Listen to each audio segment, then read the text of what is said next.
Now, finally, what is the real mission behind Rail Roundtable?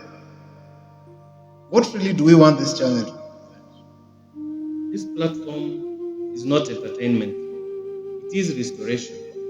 We are here to guide boys and girls into emotional maturity, to break generational circles, to offer mentorship where society has failed.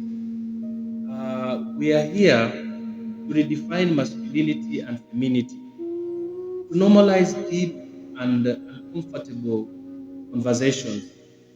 We are here uh, to rebuild a society rooted in identity and purpose. We are here to create leaders, not influencers. And I also think most importantly, we are here to heal, teach, strengthen, and redirect our generation.